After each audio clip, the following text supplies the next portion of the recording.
Most people think they know classic American cars, Mustangs, Camaros, Corvettes.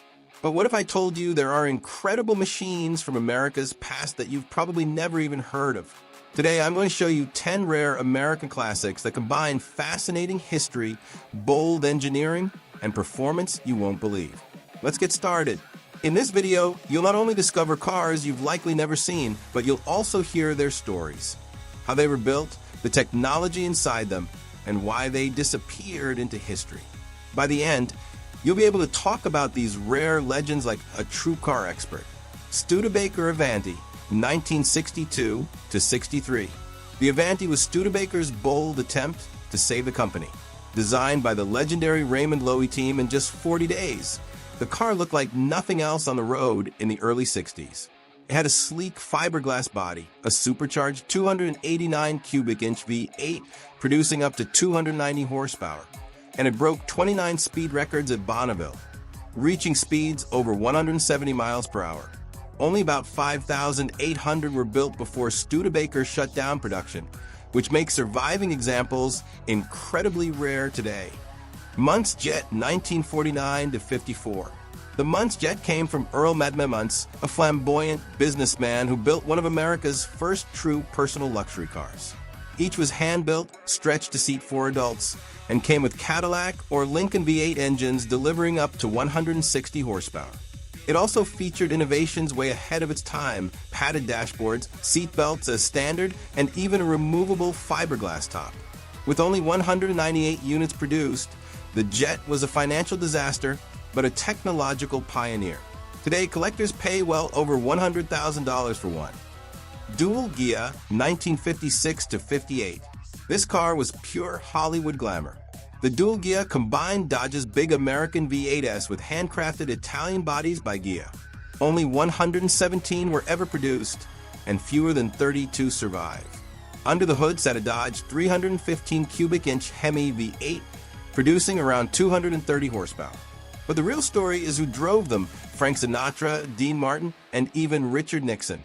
It was the ultimate celebrity car of the 1950s. Elegant, fast, and almost unknown today. Tucker 48, 1948. One of the most visionary cars in history. Preston Tucker's dream sedan had safety features nobody else dared to offer in 1948.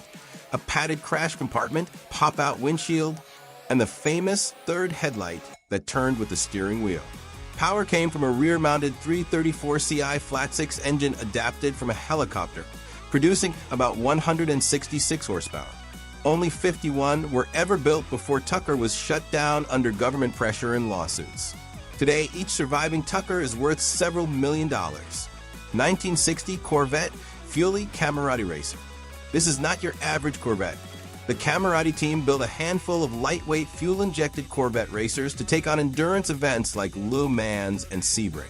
Powered by a 283 CI small block with Rochester fuel injection producing 290 horsepower. These cars were stripped down, fitted with competition suspensions, and raced internationally. One disappeared for decades before being rediscovered and restored, now valued at over $1 million. 1970 Plymouth Superbird. Built to dominate NASCAR, the Superbird was outrageous. With its pointed aerodynamic nose cone and a 23-inch rear wing, it was unlike anything else on the road. Underneath, you could get the mighty 426 Hemi V8 with 425 horsepower. Plymouth had to build about 1,920 street versions for homologation, but only 135 came with the Hemi. One of these cars sat untouched in a warehouse for 40 years before being restored, and today they're $1 million machines. AMC Rebel Machine, 1970. AMC was always the underdog, but in 1970 they launched the Rebel Machine to prove they could run with the big boys.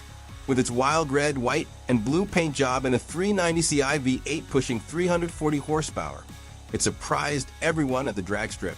Only about 2,326 were made, and they remain one of the most collectible AMCs ever built. It was brash, patriotic, and very fast for its time. Buick GSX Stage 1, 1970. Buick wasn't usually known for muscle cars, but the GSX Stage 1 was a torque monster, rated at 360 horsepower, But in reality, closer to 400, its 455 Ci V8 produced a massive 510 lb-ft of torque, more than a Hemi or LS6 Chevelle. Only 678 GSXs were built in 1970, making them incredibly rare. It looked aggressive with its rear wing and stripes, but its true reputation came from humbling almost every rival in straight-line performance. Pontiac GTO Judge, 1969-71. The Judge was Pontiac's wildest muscle car. Introduced in 1969 as a cheaper, stripped-down performance model, it ended up as a high-spec Ram Air beast. Equipped with the Ram Air 4400 Ci V8, it made 370 horsepower and ran the quarter mile in the low 14s. The Judge stood out with bold colors like carousel red, outrageous stripes, and its famous "Here Comes the Judge" advertising campaign. Low production numbers make them prized today. Clenat Coachworks Roadster 1970S, 80S. Finally, something a little eccentric. The Clenat Roadsters were built in California as retro-styled luxury cars. They look like 1930s classics but were powered by modern drivetrains, often Ford or Chevy V8s with automatic transmissions and full modern comforts. Only a few hundred were made, hand-built for celebrities like Elton John and Sylvester Stallone. They represent the quirky side of American automotive history, blending nostalgia with performance.